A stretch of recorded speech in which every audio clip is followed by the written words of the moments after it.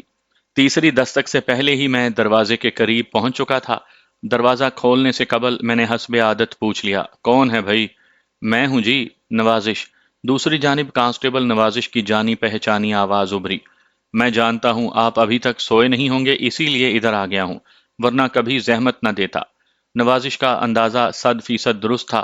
میں عموماً عشاء کی نماز کی ادائیگی کے بعد ہی سونے کے لیے لیٹا کرتا تھا اور ابھی عشاء کی اذان بھی نہیں ہوئی تھی۔ میں نے کنڈی گرا کر دروازہ کھول دیا۔ سامنے کانسٹیبل نوازش کھڑا تھا۔ میں نے اسے راستہ دیتے ہوئے گہری سنجیدگی سے کہا، اندر آ جاؤ۔ باسط نے ابھی مجھے بتایا ہے کہ آپ مجھے یاد کر رہے تھے۔ وہ کوارٹر کے اندر داخل ہوتے ہوئے بولا، میں معذرت چاہتا ہوں ملک صاحب، آج مجھے ڈیوٹی پر آنے میں کافی دیر ہو گئی۔ اس کے بعد وہ مجھے بتانے لگا کہ اس تاخیر کا سبب کیا تھا۔ بارش نے اس کے گھر کی ایک دو چھتوں کے ساتھ خاصی گڑبڑ کر دی تھی اور وہ ان کے لیکیج کو روکنے میں ایسا مصروف تھا کہ لہٰذا وقت پر تھانے نہ پہنچ سکا۔ میں نے پوری توجہ سے اس کی بات سنی۔ اس دوران ہم چلتے ہوئے برآمدے میں آ گئے تھے جہاں میری چارپائی کے ساتھ ہی 2 کرسیاں بھی رکھی تھیں۔ میں نے ایک کرسی سنبھال لی اور دوسری پر اسے بیٹھنے کا اشارہ کرنے کے بعد کہا، تم نے بالکل ٹھیک سنا ہے، میں واقعی تمہیں بڑی شدت کے ساتھ یاد کر رہا تھا۔ ملک صاحب، خیریت تو ہے نا؟ وہ کرسی پر بیٹھتے ہوئے پریشانی سے بولا۔ ابھی تک تو خیریت ہی ہے، میں نے اس کی آنکھوں میں دیکھتے ہوئے کہا، لیکن آگے کیا ہوگا اس بارے میں قبل از وقت کچھ نہیں کہا جا سکتا۔ آپ تو مجھے ڈرا رہے ہیں جناب۔ اس کی پریشانی دو چند ہو گئی۔ کچھ بتائیں تو صحیح کہ آخر معاملہ کیا ہے؟ کچھ نہیں، بلکہ میں پورا معاملہ ہی تمہارے سامنے کھول دیتا ہوں۔ میں نے ٹھہرے ہوئے لہجے میں کہا، پہلے تو مجھے یہ بتاؤ کہ باسط نے تمہیں کیا کہانی سنائی ہے؟ اس نے تو یہی بتایا ہے کہ آج شام میں ایک کانا اور لنگڑا گھڑ سوار تھانے آیا تھا۔ نوازش نے الجھن زدہ لہجے میں جواب دیا۔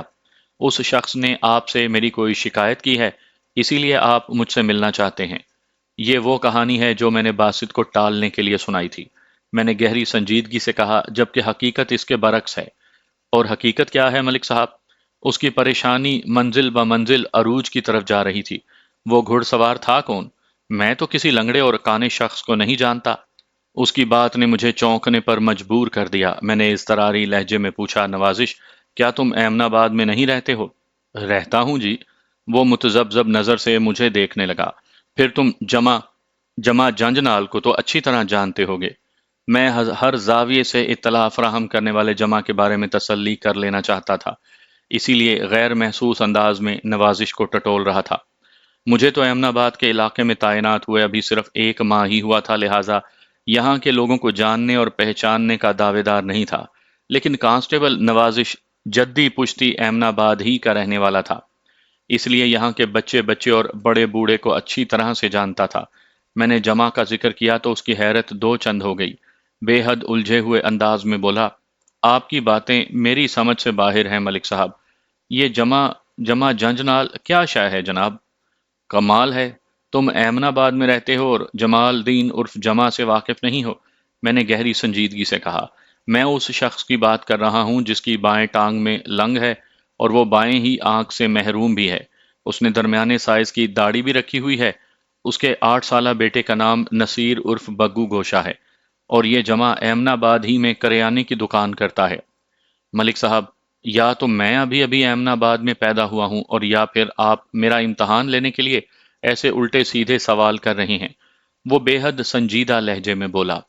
میری معلومات اور یادداشت کے مطابق میں ایسے کسی شخص کو نہیں جانتا، بلکہ میں یہاں تک دعویٰ کر سکتا ہوں کہ اس حلیے وضاقتہ اور بیک وقت دو بنیادی جسمانی عیوب والا کوئی بندہ پورے ایمن آباد میں ہے ہی نہیں، اور اگر اس بندے کا ایک عیب کم کر دیا جائے تو… میں نے ایک فوری خیال کے تحت کہا۔ کانسٹیبل باسط کی بات میرے ذہن میں لہرا کر گزر گئی تھی۔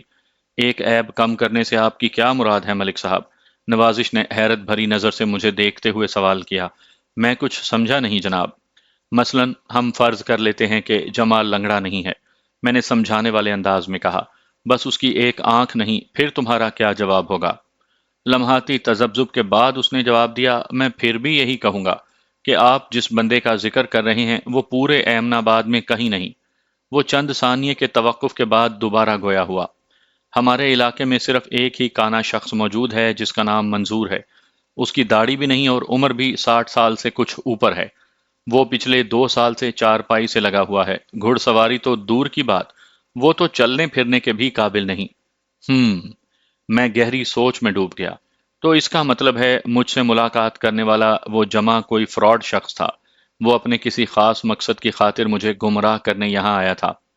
جناب، آپ مجھے اس بندے کے بارے میں تفصیل سے تو بتائیں، نوازش نے بے حد الجھن زدہ انداز میں کہا۔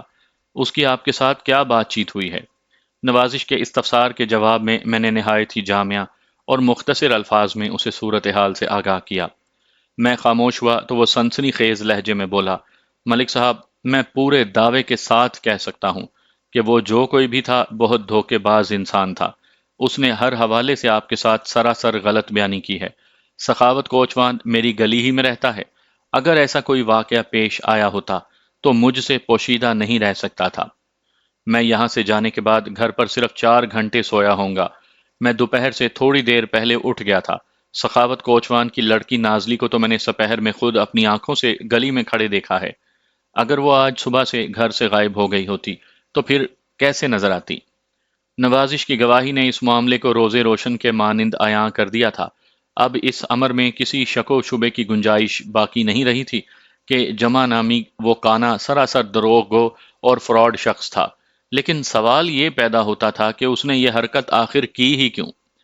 اس کا یہ عمل ہنسی مذاق کے خانے میں تو فٹ نہیں کیا جا سکتا تھا۔ کوئی شخص اتنی دیدہ دلیری کے ساتھ تھانے میں آ کر خواہ مخواہ تو اس قسم کی حرکت نہیں کر سکتا تھا۔ اگر جمع نے یہ سب کچھ کیا تھا تو پھر اس عمل کے پیچھے اس کا کون سا مقصد پوشیدہ تھا، اس بات کا پتہ چلانا بہت ضروری تھا۔ جناب، مجھے تو وہ آدمی کوئی بہت ہی چالاک مجرم محسوس ہوتا ہے، نوازش نے اپنی رائے کا اظہار کرتے ہوئے کہا۔ کوئی عام شریف انسان تو اس قسم کی حرکت اور ہمت ہرگز نہیں کر سکتا۔ اس کے پیچھے کوئی گہری چال بھی ہو سکتی ہے۔ بھئی ہو سکتی ہے، نہیں بلکہ یقیناً اس عمل کے پیچھے اس کا کوئی خطرناک مقصد پوشیدہ ہے، میں نے ایک ایک لفظ پر زور دیتے ہوئے کہا، اور ہمیں جلد از جلد اس کے مقصد تک رسائی حاصل کرنا ہوگی۔ وہ کیسے ملک صاحب؟ وہ چونک کر مجھے دیکھنے لگا۔ میں نے ٹھہرے ہوئے لہجے میں کہا، وہ ایسے کہ آئندہ 15-20 منٹ میں میرے اور کانسٹیبل نوازش کے درمیان جمال دن عرف جمع کے عزائم اور مقاصد کے حوالے سے خاصی سنجیدہ گفتگو ہوئی، اور یہ طے پایا گیا کہ اگلی صبح کو ہم اس شخص کو ڈھونڈ نکالنے کے لیے کیا لایا عمل اختیار کریں گے۔ وہ شخص لنگڑا تھا یا نہیں، اور اس کا نام بھی جمع ہی تھا یا کچھ اور، یہ بات اتنی اہم نہیں تھی۔ میرے لیے سب سے زیادہ قابل توجہ امر یہ تھا کہ اس نے یہ سارا ڈرامہ آخر کس مقصد کے حصول کے لیے رچایا تھا۔ اس کا مقصد جو بھی تھا، لیکن مجھے قوی یقین تھا کہ میں بہت جلد اس کے عزائم کی تہہ تک پہنچ جاؤں گا۔ اگر یہ حرکت اس کا کوئی مذاق تھا تو یہ مذاق اسے بہت مہنگا پڑنے والا تھا، اور اگر یہ مذاق نہیں تھا تو پھر بھی کسی صورت اس کی اب خیر نہیں تھی۔ جلد یا بدیر میں اسے ڈھونڈ نکالتا، پھر اس کا جو بھی حشر ہوتا وہ پورا ایمن آباد دیکھتا۔ اگلی صبح بڑی ہنگامہ خیز تھی۔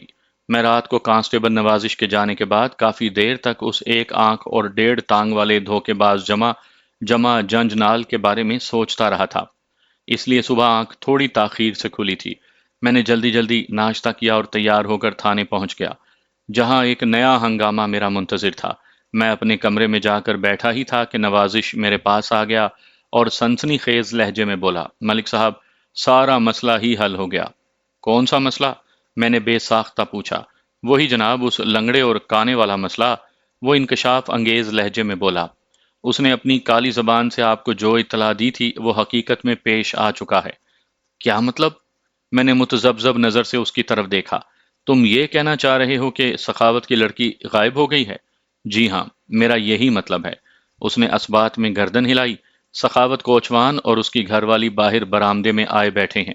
میں ابھی برآمدے میں سے گزر کر جب اپنے کمرے کی جانب آ رہا تھا تو میں نے برآمدے میں بچھی چوبی بینچ پر ایک مرد اور عورت کو بیٹھے دیکھا تھا۔ میں انہیں چہروں سے نہیں پہچانتا تھا۔ اب نوازش نے بتایا تو پتا چلا کہ وہ سخاوت علی اور اس کی بیوی بشرا تھے۔ وہ نازلی کی گمشدگی کے بارے میں کیا بتاتے ہیں؟ میں نے کانسٹیبل سے سوال کیا۔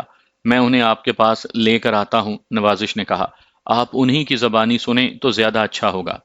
ٹھیک ہے، لے آؤ انہیں اندر، میں نے جلدی سے کہا۔ اگلے ہی لمحے وہ دونوں میاں بیوی میرے سامنے بیٹھے تھے۔ ان کی پریشانی سے تو میں آگاہ ہو ہی چکا تھا، پھر بھی میں نے یکے بعد دیگرے ان کے چہروں کا جائزہ لیا اور پوچھا، جی بتائیں، میں آپ لوگوں کے لیے کیا کر سکتا ہوں؟ انہوں نے اضطراری نظروں سے باری باری ایک دوسرے کو دیکھا۔ ان کے انداز میں ایک خاص قسم کی ہچکچاہٹ پائی جاتی تھی، جیسے نگاہوں ہی نگاہوں میں وہ ایک دوسرے سے پوچھ رہے ہوں کہ تھانے دار کو کون سے مسئلے سے آگاہ کرنا ہے۔ میں نے ان کی مشکل کو آسان کرتے ہوئے استفسار کیا، کیا آپ لوگ کسی قسم کی رپورٹ درج کروانے تھانے آئے ہیں؟ ہم بہت پریشان ہیں تھانے دار صاحب، مرد نے بکھری ہوئی آواز میں کہا۔ تمہارا نام کیا ہے؟ میں نے اس سے پوچھا۔ میں سخاوت علی ہوں، اس نے بھرائی ہوئی آواز میں بتایا، پھر اپنی ساتھی عورت کی طرف اشارہ کرتے ہوئے کہا، یہ میری گھر والی بشرا ہے جناب۔ ٹھیک ہے، آپ دونوں کا تعارف تو ہو گیا، میں نے ٹھہرے ہوئے لہجے میں کہا۔ اب یہ بھی بتا دیں کہ کون سی پریشانی آپ کو کھینچ کر تھانے لے آئی ہے؟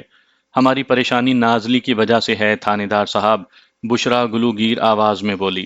وہ رات سے کہیں غائب ہے، کچھ پتہ نہیں چل رہا کہ وہ کہاں گئی۔ ہم اسے ڈھونڈ ڈھونڈ کر جیسے پاگل ہو گئے ہیں۔ نازلی ہماری بیٹی ہے جناب، بشرا کے خاموش ہوتے ہی سخاوت نے بتایا۔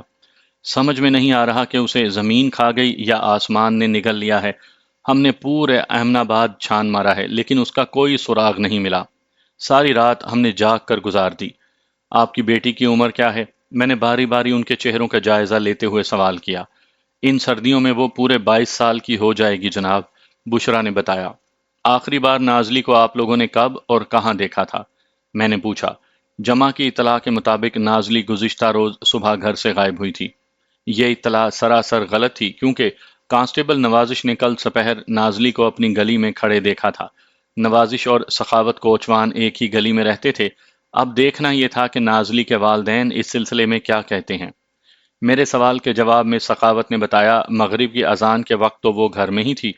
جب میں مسجد کی طرف گیا تو اسے گھر کے اندر ہی دیکھا تھا اور جب واپس آیا تو وہ گھر میں موجود نہیں تھی۔ جب تم مغرب کی نماز کے لیے گھر سے نکلے تو اس وقت نازلی کے علاوہ اور کون کون گھر کے اندر موجود تھا؟ میں نے سخاوت کوچوان سے پوچھا۔ بشرا تھی اور خالد تھا، اس نے جواب دیا۔ بشرا اور نازلی دونوں گھر کے اندر تھیں اور میرا چھوٹا بیٹا خالد باہر دروازے کے سامنے گلی میں کھیل رہا تھا۔ میں نے اسے گھر جانے کے لیے کہا۔ جب وہ دروازے سے اندر داخل ہو گیا تو میں مسجد کی طرف چلا گیا تھا۔ جمع مغرب کی نماز سے کچھ دیر پہلے میرے پاس آیا تھا، یعنی جب وہ تھانے میں بیٹھا مجھے نازلی کی گمشدگی کی کہانی سنا رہا تھا، اس وقت نازلی اپنے گھر پر موجود تھی۔ اس سے فوری طور پر ایک بات ذہن میں آئی تھی کہ عین ممکن ہے کہ نازلی کی گمشدگی میں اسی کانے جمع کا ہاتھ ہو، اور جب مغرب کی نماز ادا کرنے کے بعد مسجد سے واپس آئے تو نازلی گھر میں موجود نہیں تھی۔ میں نے دوبارہ سخاوت کوچوان کی طرف متوجہ ہوتے ہوئے کہا، تم نے ابھی مجھے یہی بتایا ہے نا؟ جی جی تھانے دار صاحب، اس نے اسبات میں گردن ہلائی۔ یہی حقیقت ہے جو میں نے بیان کی ہے۔ میں نے اپنا رخ بشرا کی طرف پھیرا اور سوال کیا، اب تم مجھے بتاؤ کہ نازلی کہاں چلی گئی؟ سخاوت نے تو اسے گھر میں چھوڑا تھا اور جب یہ واپس آیا تو وہ غائب تھی۔ اس دوران تو تم گھر پر تھی نا؟ جی تھانے دار صاحب، میں گھر میں ہی تھی، اس نے تائیدی انداز میں گردن ہلائی۔ اس وقت بارش رک گئی تھی، وہ میرے پاس آئی اور کہا کہ 10 منٹ کے لیے عارفہ کے گھر جا رہی ہوں، ابھی واپس آ جائے گی، اور وہ اب تک واپس نہیں آئی۔ بات ختم کرتے کرتے اس کی آواز رند گئی۔ کیا تم لوگوں نے نازلی کو عارفہ کے گھر میں تلاش کیا؟ میں نے استفسار کیا۔ اور یہ بھی بتائیں کہ عارفہ کون ہے؟ بشرا کے مطابق عارفہ صفیہ نامی ایک بیوہ کی بیٹی تھی۔ صفیہ کا گھر ان کی پچھلی گلی میں تھا۔ یہ تفصیل فراہم کرنے کے بعد بشرا نے بتایا، جی سب سے پہلے تو ہم نے وہیں دیکھا تھا لیکن نازلی وہاں نہیں تھی۔ عارفہ نے کیا بتایا؟ عارفہ کا کہنا ہے کہ 15-20 منٹ کے بعد نازلی اس کے گھر سے چلی گئی تھی۔ بشرا نے جواب دیا، لیکن وہ ابھی تک اپنے گھر نہیں پہنچی تھانے دار صاحب۔ کیا وہ پہلے بھی عارفہ کے گھر جاتی رہتی تھی؟ جی یہ کوئی نئی بات نہیں، سخاوت نے جواب دیا۔ عارفہ اور نازلی آپس میں سہیلیاں ہیں، دونوں ہی ایک دوسرے کے گھر آتی جاتی رہتی ہیں۔ نازلی مغرب کی اذان کے وقت عارفہ کے گھر گئی، میں نے پرسوچ لہجے میں کہا۔ 15-20 منٹ وہاں بیٹھی اور ان لوگوں کے بیان کے مطابق وہ اپنے گھر واپس آ گئی، لیکن آپ لوگوں کا کہنا ہے کہ وہ گھر نہیں پہنچی۔ میں ٹھیک کہہ رہا ہوں نا؟ جی ہاں یہی صورتحال ہے، سخاوت نے کمزور سی آواز میں کہا۔ تم لوگوں نے نازلی کو کہاں کہاں تلاش کیا؟ یہ پوچھیں کہ کہاں نہیں تلاش کیا۔ وہ بولا، ہم نے اسے پورے ایمن آباد میں ڈھونڈا ہے مگر وہ کہیں نہیں ملی۔ اور ایمن آباد کے باہر؟ میں نے سوالیہ نظر سے باری باری ان دونوں کی طرف دیکھا۔ باہر وہ کہاں جا سکتی ہے تھانے دار صاحب؟ سخاوت بے چارگی سے بولا۔ میرا مطلب ہے، میں نے وضاحت کرتے ہوئے کہا، ایمن آباد سے باہر آپ لوگوں کے رشتہ دار وغیرہ تو ہوں گے، ہو سکتا ہے وہ کسی رشتہ دار کے گھر چلی گئی ہو۔ یہ سوال میں نے محض خانہ پوری کے لیے کیا تھا تاکہ اس امکانی گوشے پر بھی کچھ روشنی پڑ جائے، ورنہ اس بات کے امکانات تو نہ ہونے کے برابر تھے۔ میری توقع کے عین مطابق بشرا نے جواب دیا، اس بات کا تو سوال ہی پیدا نہیں ہوتا تھانے دار صاحب۔ وہ بڑے مضبوط لہجے میں بولی، آج تک وہ اکیلی کہیں نہیں گئی۔ اگر اسے ایمن آباد سے باہر کہیں جانا بھی تھا تو وہ ہمیں بتاتی، اس طرح چپ چاپ خود ہی منہ اٹھا کر وہ کہیں نہیں جا سکتی۔ وہ لمحے بھر کے لیے متوقف ہوئی، پھر ایک گہری سانس خارج کرتے ہوئے بولی، مجھے تو جناب یہ کوئی اور ہی چکر لگتا ہے۔ تمہارے ذہن میں کیا ہے؟ میں نے ٹٹولتی ہوئی نظر سے بشرا کی طرف دیکھا۔ کسی نے اغوا؟ وہ اس سے آگے کچھ نہ بول سکی۔ ہم اس پہلو پر بھی بات کریں گے، میں نے گہری سنجیدگی سے کہا۔ پہلے آپ لوگ مجھے اس بات کا جواب دیں کہ ایمن آباد سے باہر آپ کے رشتہ دار اور کہاں کہاں رہتے ہیں؟ بشرا کا تو کوئی رشتہ دار اس دنیا میں ہے نہیں تھانے دار صاحب، سخاوت کوچوان نے بڑی رسان سے جواب دیا، اور میرا بھی صرف ایک بڑا بھائی اور ایک چھوٹی بہن ہے، اس کے سوا کوئی نہیں۔ کیا تمہارے یہ بھائی بہن ادھر ایمن آباد ہی میں رہتے ہیں؟ نہیں جی، سخاوت نے نفی میں گردن ہلائی اور بتایا، بھائی امانت علی تو موزہ ہندو چک میں رہتا ہے اور میری چھوٹی بہن زینت ادھر کاموں کی میں رہتی ہے۔ ہندو چک ایک چھوٹا سا گاؤں تھا جو ایمن آباد کے تقریباً شمال مشرق میں واقع تھا، جبکہ کاموں کی نامی قصبہ ایمن آباد کے جنوب میں واقع تھا۔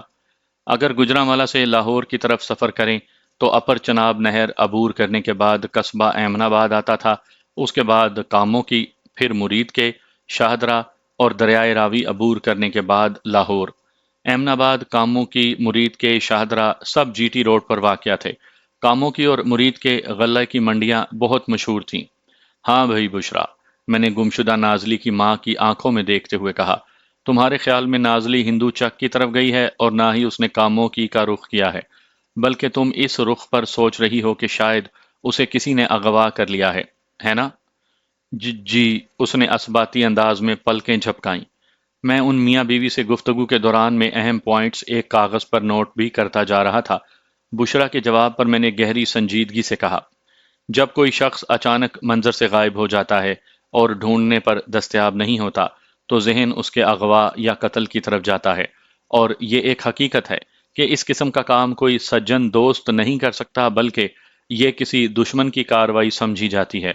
اب آپ لوگ مجھے یہ بتائیں کہ، میں نے لمحاتی توقف کے بعد اضافہ کرتے ہوئے کہا، کہ آپ کا دشمن کون ہو سکتا ہے؟ دشمن؟ سخاوت نے الجھن زدہ نظر سے مجھے دیکھا۔ ہمارا تو کوئی بھی دشمن نہیں ہے تھانے دار صاحب، اچھی طرح سوچ سمجھ کر جواب دے رہے ہیں نا؟ جی ہاں بالکل، سخاوت نے بڑے مضبوط لہجے میں کہا، میں تو ایسے کسی شخص کو نہیں جانتا جو دشمنی نکالنے کے لیے نازلی کو اغوا کر لے۔ جمال دین کا نام سنا ہے تم لوگوں نے؟ میں نے اتمام حجت ضروری جانا۔ جمال دین؟ دونوں کی زبان سے بیک وقت نکلا اور وہ متذبذب نظروں سے ایک دوسرے کو تکنے لگے۔ میں نے ان کی مشکل آسان کرنے کی غرض سے کہا، میں اس جمال دین کی بات کر رہا ہوں جس کی ایک ٹانگ میں لنگ ہے اور وہ ایک آنکھ سے کانا ہے۔ اس نے داڑھی رکھی ہوئی ہے، اور لوگ اسے جمع کہتے ہیں، اور بعض تو اسے چھیڑنے کے لیے جمع جمع جنجنال بھی کہہ کر پکارتے ہیں۔ یہ کون بندہ ہے جناب؟ سخاوت کی حیرت میں ڈوبی ہوئی آواز ابھری۔ میں تو ایسے کسی شخص سے واقف نہیں۔ اور تم؟ میں نے سوالیہ نظروں سے بشرا کی جانب دیکھا۔ اس نے جلدی سے نفی میں گردن ہلائی اور بولی، نہیں جی، میں نے اس قسم کے بندے کو کبھی نہیں دیکھا۔ ان میاں بیوی کے واضح جوابات سے یہ بات تو پایا ثبوت کو پہنچ گئی تھی کہ جو شخص جمع کی حیثیت میں گزشتہ شام مجھ سے ملنے آیا تھا، یہ لوگ اسے بالکل نہیں جانتے تھے، نہ دوست کے طور پر اور نہ ہی کسی دشمن کے رنگ میں۔ میں نے سوچا اس جمع کی ہسٹری تو میں بعد میں معلوم کروں گا، پہلے ذرا فریادیوں کی داد رسی کر لوں۔ آپ دونوں کی باتوں سے میں اس نتیجے پر پہنچا ہوں کہ نازلی کی گمشدگی میں کسی کا ہاتھ نہیں، بلکہ وہ خود اپنی مرضی سے غائب ہوئی ہے۔ یہ آپ کیا کہہ رہے ہیں تھانے دار صاحب؟ سخاوت کے لہجے میں احتجاج تھا۔ بشرا بھی بے یقینی سے نفی میں گردن ہلاتے ہوئے بولی، وہ اپنی مرضی سے کہیں نہیں جا سکتی جناب، آج سے پہلے کبھی ایسا نہیں ہوا۔ اگر پہلے کبھی کچھ نہ ہوا ہو تو اس کا یہ مطلب ہرگز نہیں ہوتا کہ آئندہ بھی نہیں ہوگا۔ میں نے ایک ایک لفظ پر زور دیتے ہوئے کہا، پھر باری باری ان دونوں کی آنکھوں میں جھانکتے ہوئے سوال کیا، کیا نازلی کی شادی ہو چکی تھی؟ کانسٹیبل نوازش کی زبانی مجھے معلوم ہو گیا تھا کہ نازلی کنواری تھی، تاہم میں نے یہ سوال کارروائی کی ضرورت کے پیش نظر کیا تھا۔ سخاوت علی نے جواب دیا، نہیں جناب، وہ تو غیر شادی شدہ ہے۔ کوئی منگنی وغیرہ ہوئی ہو؟ نہ منگنی اور نہ ہی شادی، اس بار بشرا نے جواب دیا۔ اس کے کئی رشتے تو آئے ہوئے ہیں لیکن ابھی تک کوئی فیصلہ نہیں کیا ہم نے۔ میں تو بہت پہلے اس بات کا فیصلہ کر چکا ہوں تھانے دار صاحب، سخاوت علی نے ٹھوس لہجے میں کہا، لیکن میری بات بشرا کی سمجھ میں نہیں آتی۔ بات ڈھنگ کی ہوگی تو سمجھ میں آئے گی نا؟ بشرا برا سا منہ بناتے ہوئے بولی، پورے 4 سال کا فرق ہے دونوں کی عمروں میں۔ اللہ کی بندی، 4 سال کا فرق بھی بھلا کوئی فرق ہوتا ہے؟ سخاوت علی نے شاک کی نظروں سے اپنی بیوی کی طرف دیکھا۔ اپنا تو پھر اپنا ہی ہوتا ہے۔ یہ تم لوگوں نے کون سی نئی کہانی شروع کر دی ہے؟ میں نے قدرے سخت لہجے میں کہا۔ نازلی کی گمشدگی کا ان باتوں سے کیا تعلق واسطہ؟ ٹھہریں جی، میں آپ کو بتاتا ہوں، سخاوت جلدی سے بولا۔ میں تو تمہارے کہنے پر تھوڑی دیر کے لیے ٹھہر جاؤں گا، لیکن وقت کو ٹھہرانا ممکن نہیں، جو کہ بہت تیزی سے گزرتا چلا جا رہا ہے۔ میں نے خفگی آمیز انداز میں کہا، تمہیں جو کچھ بھی بتانا ہے جلدی سے 4 لفظوں میں بتا ڈالو۔ اچھا جی، اس نے اس بات میں گردن ہلائی اور شروع ہو گیا۔ سخاوت علی کوچوان کے مطابق وہ نازلی کی شادی اپنے بڑے بھائی امانت علی کے بیٹے سرفراز سے کرنے کا خواہش مند تھا، لیکن بشرا اس رشتے کے لیے تیار نہیں تھی۔ اس کا سب سے بڑا اعتراض سرفراز کی عمر پر تھا۔ اس وقت نازلی 22 سال کی اور سرفراز 18 سال کا تھا۔ بشرا کا موقف یہ تھا کہ شوہر کو بیوی سے 2-4 سال بڑا ہونا چاہیے، نہ کہ بیوی شوہر سے بڑی ہو۔ دوسری جانب خرابی والی بات یہ تھی کہ ان کے رشتہ داروں میں سرفراز کے سوا اور کوئی لڑکا تھا ہی نہیں جس سے نازلی کی شادی کی جاتی۔ امانت علی کے بڑے تمام بیٹوں کی شادی ہو چکی تھی اور کاموں کی والی سخاوت علی کی چھوٹی بہن زینت کے آگے صرف لڑکیاں تھیں۔ زینت کی 4 بیٹیاں تھیں، لہٰذا خاندان کے اندر نازلی کی شادی سرفراز ہی سے ممکن تھی، اور خاندان سے باہر شادی کے لیے سخاوت علی تیار نہیں تھا۔ یہ جھگڑا تو بعد میں نمٹایا جا سکتا ہے کہ نازلی اور سرفراز کی جوڑی مناسب رہے گی یا نہیں۔ میں نے گہری سنجیدگی سے کہا، آپ مجھے یہ بتائیں کہ نازلی کا سرفراز کے بارے میں کیا خیال ہے؟ وہ تو جی سرفراز کو اپنا چھوٹا بھائی سمجھتی ہے، بشرا نے جلدی سے کہا۔ اس نے کبھی اس حوالے سے تو سوچا ہی نہیں کہ سرفراز سے اس کی شادی بھی ہو سکتی ہے۔ اور نازلی کے لیے جو رشتے آئے ہوئے ہیں، میں نے سوالیہ نظروں سے باری باری ان کے چہروں کا جائزہ لیا، کیا وہ یہیں ایمن آباد ہی کے رہنے والے ہیں؟ جی ہاں، سخاوت علی نے جواب دیا۔ ان لڑکوں کے بارے میں نازلی کی کیا رائے تھی؟ اس نے بتایا نہیں جی، بشرا نے کہا، ہم نے اس حوالے سے نازلی سے پوچھا ہی نہیں تھا۔ میں نے پرسوچ انداز میں کہا، آپ لوگوں سے ایک بہت ہی نازک سا سوال پوچھ رہا ہوں، بہت سوچ سمجھ کر جواب دینا ہوگا۔ کسی قسم کی غلط بیانی سے معاملہ بگڑ بھی سکتا ہے۔ نہیں جناب، ہم آپ سے بالکل جھوٹ نہیں بولیں گے۔ سخاوت علی نے نفی میں گردن ہلائی۔ آپ پوچھیں، کیا پوچھنا ہے؟ میں نے پوچھا، کیا نازلی کسی لڑکے کو پسند کرتی تھی؟ میرے اس سوال پر دونوں نے چونک کر ایک دوسرے کو دیکھا، پھر بیک زبان بولے، نہیں جی، ایسی تو کوئی بات نہیں۔ اچھا۔ میں نے ٹٹولنے والی نظر سے ان کے چہروں پر نمودار ہونے والے تاثرات کا جائزہ لیا، پھر پوچھا، اور کوئی لڑکا اسے پسند کرتا ہو؟